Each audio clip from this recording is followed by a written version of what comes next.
Tema 3. Sistemas de información geográfica.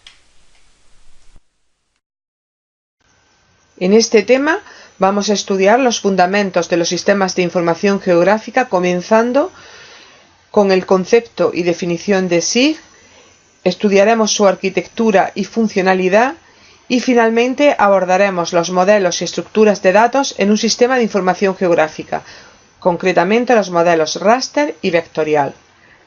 Según el National Center for Geographic Information and Analysis de Estados Unidos, un SIG es un sistema hardware, software y de procedimientos diseñados para capturar, almacenar, manipular, analizar, modelizar y presentar datos referenciados espacialmente, con el objetivo de resolver problemas complejos de planificación y gestión. Un SIG es un sistema de información diseñado para trabajar con datos georreferenciados mediante coordenadas espaciales o geográficas, es decir, datos que incluyen su posición en el espacio utilizando un sistema de coordenadas estandarizado. En ellos se almacena información cartográfica, es por lo tanto posible conocer la localización exacta de cada elemento, información alfanumérica, es decir, se almacenan datos sobre las características y atributos de cada elemento geográfico, y por último se almacenan las relaciones topológicas y la componente temporal. Existe cierta dificultad para establecer los límites de los SIG con respecto a otras herramientas informáticas a partir de los cuales han evolucionado los SIG y con los que poseen muchos rasgos en común, como son el diseño asistido por ordenador o CAD, que permite dibujar puntos, líneas y áreas en pantalla a partir de un sistema de coordenadas definido por el usuario. Se han utilizado sobre todo en arquitectura, ingeniería y diseño gráfico. Pueden emplearse también para hacer mapas, pero de una forma mucho más limitada. Otras herramientas informáticas con las que están relacionados los sistemas de información geográfica son las herramientas de cartografía automática, los sistemas de gestión de bases de datos o los propios sistemas para el tratamiento de imágenes de satélite. Para evitar confusiones conviene insistir en dos aspectos. Un SIG no solo es una herramienta que permite dibujar mapas, aunque es justo decir que facilitan en gran medida la elaboración y la presentación de los mapas, pero un SIG va más allá. Se trata fundamentalmente de una herramienta de análisis que tiene la capacidad de identificar relaciones espaciales entre los distintos elementos que contiene un mapa. Esto es lo que se llama relaciones topológicas. Además, un SIG es capaz de generar nueva información a partir de un conjunto previo de datos mediante su manipulación y reelaboración. Un sistema de información geográfico es, por tanto, un sistema informatizado que ofrece 4 tipos de posibilidades para manejar datos georreferenciados. La entrada de datos, el almacenamiento de datos en bases de datos, las cuales bien directamente o tras procesos de búsqueda pueden visualizarse, o bien estos datos pueden ser sometidos a procesos de análisis y consultas y finalmente visualizarse el resultado de dicho análisis. La figura muestra un esquema del proceso donde se lleva a cabo la entrada de datos, su integración en la base de datos, los procesos de análisis y finalmente la visualización.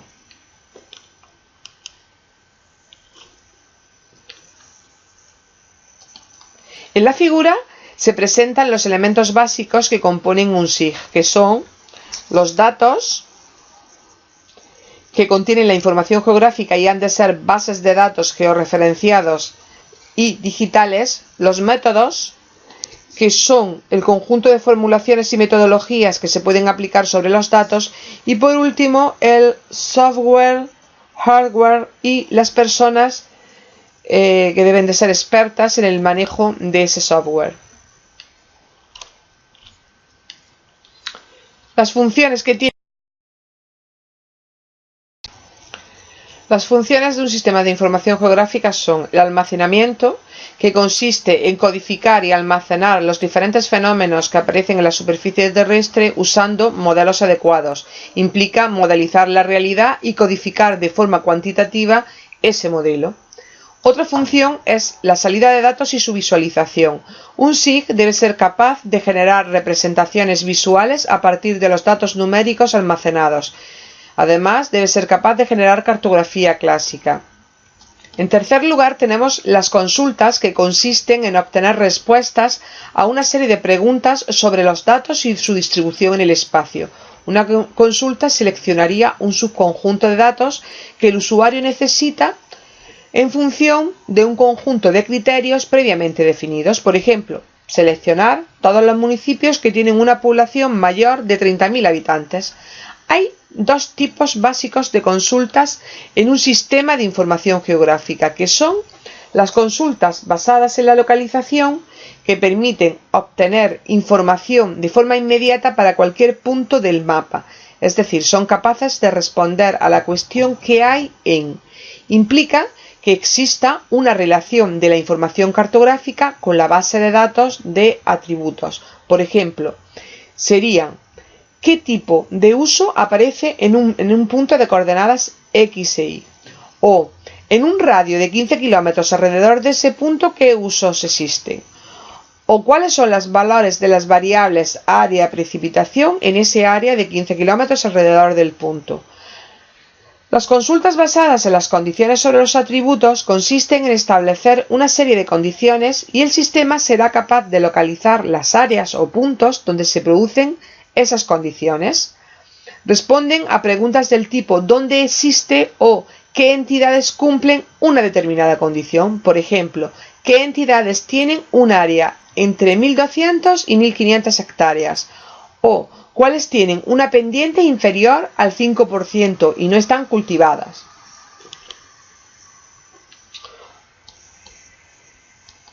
Otra función de los SIG más sofisticada es el análisis espacial.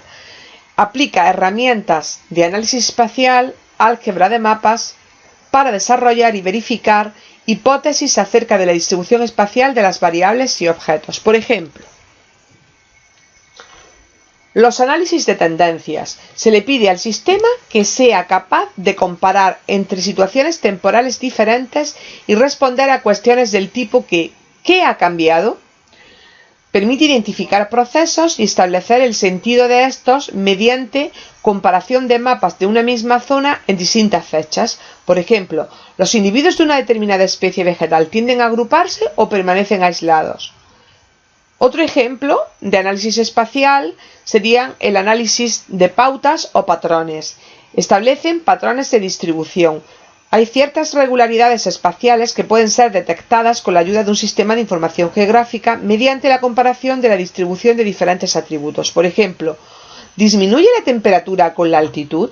A partir de los resultados de este tipo de análisis podemos generar nuevas capas de información que posteriormente nos pueden servir para modelizar. Por ejemplo, una vez determinada la relación entre la temperatura y la altitud, puede generarse una capa de temperaturas a partir de una capa de elevaciones mediante técnicas de modelización cartográfica.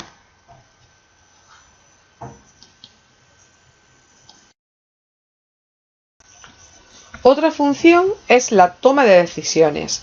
Consiste en utilizar el SIG para resolver problemas de toma de decisión en planificación física, ordenación territorial o estudios de impacto ambiental, mediante el uso de instrucciones complejas de análisis espacial y álgebra de mapas. En definitiva, se trataría de resolver preguntas del tipo ¿qué actividad es la más adecuada para un área concreta? O, como el caso de este ejemplo, ¿cuál es el mejor trazado para una nueva autopista, teniendo en cuenta una serie de variables? Por ejemplo, pues el modelo digital de elevaciones, los tipos de suelos, la existencia de parques. En base a esas variables se establecerán una serie de alternativas que se proporcionarán a los gestores para que tomen la decisión.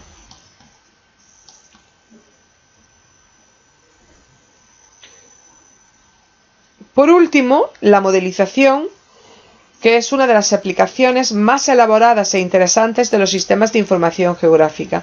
Consiste en la integración de modelos matemáticos de procesos naturales dinámicos y espacialmente distribuidos.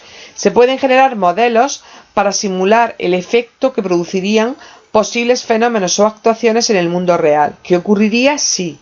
Estas aplicaciones tienen un gran interés para la planificación, ya que permiten predecir el efecto que puede tener una determinada decisión sobre el territorio. Los gestores pueden explorar posibles escenarios y tener una idea de las consecuencias que tendría una determinada actuación antes de que se cometan errores irreversibles. Los objetivos perseguidos pueden ser tanto científicos como de planificación y ordenación. Por ejemplo, ¿qué áreas pueden inundarse en caso de producirse un episodio lluvioso? ¿O qué consecuencias ambientales puede tener aguas abajo la construcción de un embalse? Aquí tenemos un ejemplo de la modelización del área afectada por una erupción volcánica. Los SIG pretenden representar digitalmente el mundo real, pero es imposible representar toda su complejidad, por lo que es necesario realizar una simplificación de la realidad mediante un modelo. Este proceso, en que una determinada variable real se convierte en una capa que contenga dicha variable de forma precisa y que pueda ser empleada en un SIG, implica, primero, establecer un modelo geográfico, es decir, un modelo conceptual de la realidad geográfica y su comportamiento. En segundo lugar, establecer un modelo de representación o modelo de datos. Sería la forma de recoger el anterior modelo conceptual y sus características propias, reduciéndolo a una serie finita de elementos. Y por último, establecer un modelo de almacenamiento o estructura de los datos, que implica un esquema de cómo almacenar los distintos elementos del modelo de representación. Vamos a analizar en detalle cada uno de estos pasos. Los modelos geográficos tratan de conceptualizar el espacio estudiado, la variable y la variación de ésta a lo largo del espacio. Existen muchos modelos geográficos, pero destacan dos, los campos y las entidades discretas. Un campo es un modelo de variación dentro de un marco n-dimensional, en el cual en cada punto dentro de dicho marco la variable estudiada tiene un valor. Se utilizan para modelizar variables continuas, como la elevación o la temperatura, que serían campos escalares. Pero también existen campos vectoriales. Por ejemplo, para representar el movimiento del viento en un punto geográfico no basta con un único valor, sino dos, la velocidad y la dirección en que sopla dicho viento. Dentro de un SIG es habitual recoger los campos vectoriales como un conjunto de varios campos escalares, cada uno de ellos en una capa distinta. Así se tendrá una capa con la dirección y otra con la velocidad. Ambas capas serían de magnitudes escalares. Las entidades discretas, a diferencia de los campos, no asocian a cada punto geográfico un valor, sino que concibe un entorno geográfico como un espacio vacío sobre el que se sitúan distintos elementos o entidades que lo van rellenando.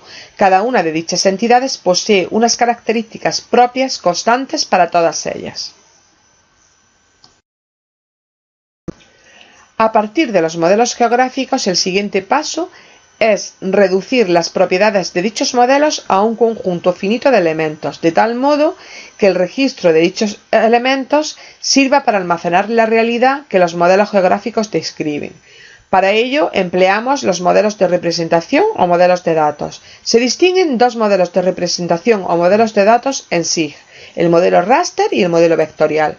El modelo raster se basa en una división sistemática de todo el espacio, caracterizándolo como un conjunto de unidades elementales llamadas celdas.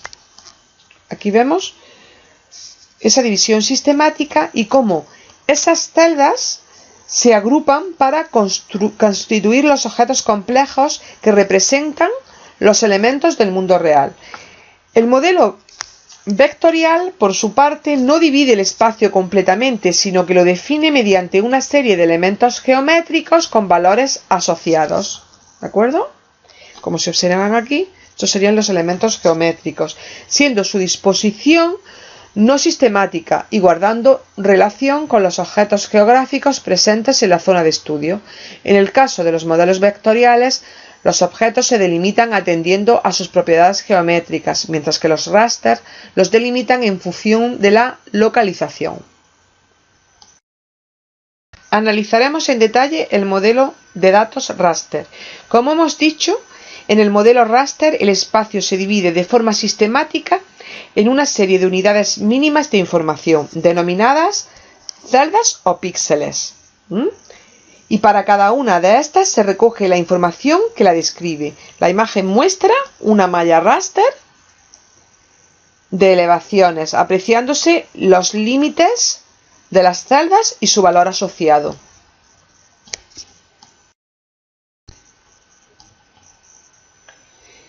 El píxel es el elemento base de la estructura raster y la unidad mínima de información de la imagen. Cada celda o píxel se define por el número de fila y de columna que ocupa. En la figura, el píxel marcado viene definido por la fila 6 y la columna 7. Estas celdas o píxeles suelen ser cuadradas. Cada píxel puede tener un solo valor. Por lo tanto, las diferentes variables existentes en una misma área geográfica serán representadas en diferentes archivos, dando lugar a las llamadas capas. ¿De acuerdo? Como el ejemplo que mostramos aquí. Un conjunto de celdas y sus valores asociados constituyen una capa o estrato de información, por lo que hay que añadir tantas capas como variables se consideren. En la figura vemos que las diferentes variables, vegetación, geomorfología, suelos, constituyen distintas capas. Respecto al tamaño del píxel y el número de filas y columnas, el tamaño del píxel o celda debe ser la mitad de la longitud más pequeña que sea necesario representar. A mayor tamaño de la celda, menor será el número de filas y columnas de la malla que cubre la superficie. La resolución es la dimensión lineal mínima de la unidad más pequeña del espacio geográfico para el que se recogen datos. Va a depender del nivel de detalle con que se quiera la información. En un modelo raster, la información geométrica acerca de la matriz y de su posición en el espacio queda codificado por el número de columnas, el número de filas, las coordenadas de las 4 esquinas de la capa y la resolución o tamaño del píxel en horizontal y en vertical. Hay una serie de convenciones acerca de la forma de representar una imagen raster. Así, la primera columna en una capa raster es la columna de la izquierda, mientras que la primera fila será la superior, aumentando hacia abajo en sentido contrario al que sigue las coordenadas geográficas y las representaciones en un modelo vectorial. Es decir, en una imagen raster, el origen de coordenadas, el 0, 0, estaría situado en la parte superior izquierda del mapa. El número de celdas se calcula como el número de columnas por el número de filas y normalmente la resolución de la celda en horizontal y en vertical es constante y van a tener el mismo valor, pues generalmente el píxel es cuadrado.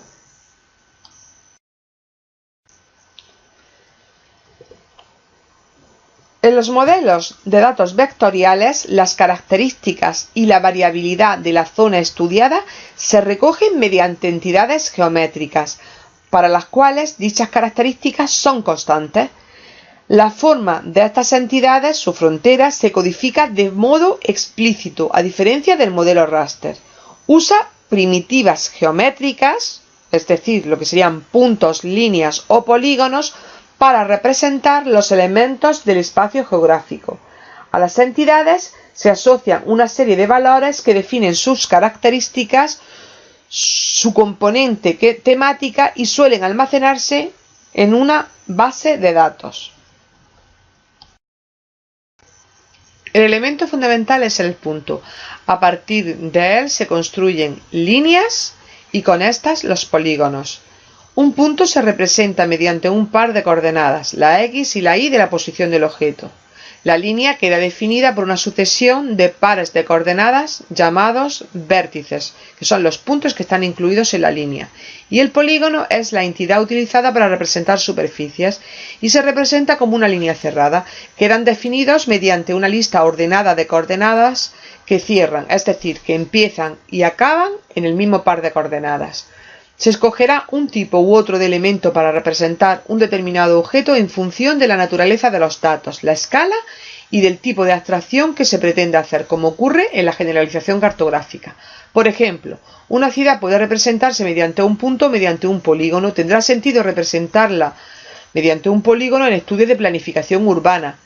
Un cauce fluvial puede representarse también como una línea o como un polígono. Para casi todas las aplicaciones hidrológicas tiene más sentido representar los cauces como objetos lineales y codificar su anchura y profundidad como propiedades espaciales.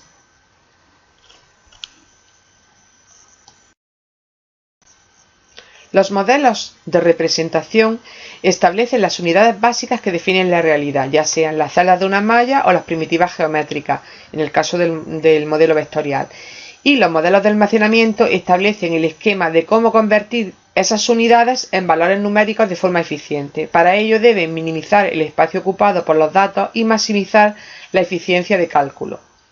En el almacenamiento del modelo raster no se guardan todas las coordenadas de cada una de las celdas, sino que, como hemos dicho previamente, al tratarse de una estructura sistemática solo es preciso disponer del número de filas y columnas, las coordenadas de las 4 esquinas o la resolución de la celda, y a partir de esta información se reconstruye la información espacial de todas las celdas. Sin embargo, los valores temáticos de las celdas sí constituyen un volumen importante de información, y en el almacenamiento de esos valores temáticos es donde aparece la diferencia entre los distintos modelos de almacenamiento.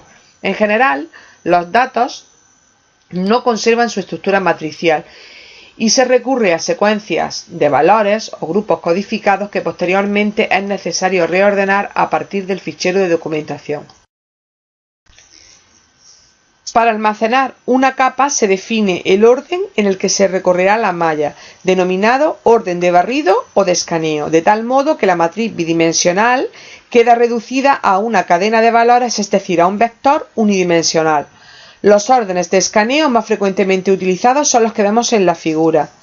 Fila a fila sin retorno en la izquierda o la fila a fila con retorno a la derecha.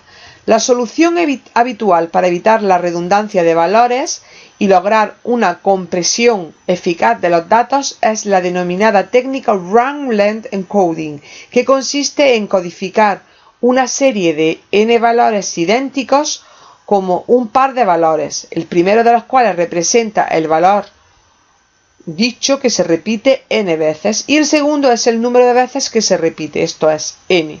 Por ejemplo, en esta capa raster que observamos que en la primera fila aparece que las celdas tienen el valor temático A, las 4 primeras celdas de esa fila, y a continuación las 4 restantes tienen el valor 0. Pues eso quedaría codificado como valor A para las 4 primeras celdas de esa fila y el valor 0 hasta el píxel número 8. En la segunda fila igualmente encontraríamos que el valor A aparece hasta la columna 5 y el valor 0 hasta la columna 8, y así sucesivamente. El modelo de almacenamiento vectorial prioriza la eficacia de las operaciones de cálculo y además necesita almacenar información espacial, las entidades geométricas, líneas, puntos o polígonos y la información asociada, los atributos. La forma en que estas geometrías se recogen no es única y en función del enfoque adoptado permitirá o no el almacenamiento de las propiedades topológicas. Respecto a la información espacial, se almacena las entidades geográficas mediante las coordenadas de sus puntos. ¿De acuerdo? Se almacenan las coordenadas de sus puntos y a partir de ellas se reconstruyen líneas o polígonos y en función de cómo se generan se distinguen los submodelos diferentes. El tipo más simple es el que almacena las coordenadas de cada entidad, es decir, se almacena una lista de coordenadas y se conoce como espagueti. La alternativa a ese modelo es el almacenamiento explícito de las relaciones topológicas, recogiendo las coordenadas de los puntos que constituyen cada entidad, pero no mediante una simple lista para cada una de ellas. Para recoger la topología es necesario considerar todos los puntos que constituyen las entidades y después formar las entidades a partir de ese todo de puntos, considerando en el proceso que un mismo punto puede pertenecer a varias entidades. Esto es lo que se denomina un diccionario de puntos, ya que contiene las definiciones de estos, es decir, sus coordenadas, y en base a ellos se construyen las distintas geometrías. Existen diversos modelos para almacenar tanto las propias geometrías como sus relaciones, es decir, la topología, pero sin duda el más extendido es el denominado arco-nodo, que es el que utiliza ArcGIS. En este modelo existen dos unidades fundamentales: los nodos, que son los puntos donde se conectan varias líneas, y los arcos, que son líneas entre dos nodos. Los vértices son en realidad los puntos que solo pertenecen a una entidad, mientras que los nodos pertenecen a varias entidades. Por ejemplo, en la figura vamos a ver cómo se almacenarían en una estructura arco-nodo los elementos que aparecen en esta figura. Por una parte, en el fichero 1 se almacenarían las coordenadas de los nodos de origen y final y también las coordenadas de los vértices intermedios. En el segundo fichero se almacenaría la topología de los arcos, almacenándose los nodos de origen y final que componen cada arco y los polígonos de los que forman parte cada uno de estos arcos. El fichero 3 almacenaría la topología de los polígonos, indicando qué arcos componen cada polígono. Y por último, el fichero 4 almacena la topología de los nodos, donde se indica de qué arcos forma parte cada nodo. La transformación entre sistemas de referencia que hemos ido comentando en diferentes ocasiones a lo largo del tema, así como los procesos de rasterización y vectorización, los estudiaremos con más detalle en las sesiones prácticas. Ahora solamente voy a presentar dos esquemas para ilustrar los procesos de rasterización o vectorización.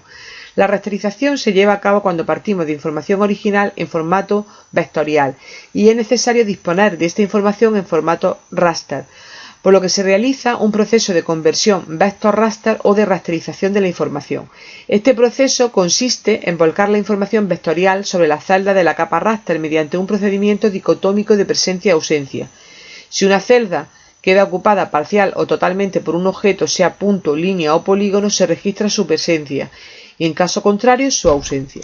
El proceso de conversión de datos raster a entidades vectoriales se conoce como vectorización. En la figura de la derecha vemos la vectorización a una capa de polígonos arriba y a líneas abajo. Ambos procesos los estudiaremos a través de diferentes ejercicios prácticos.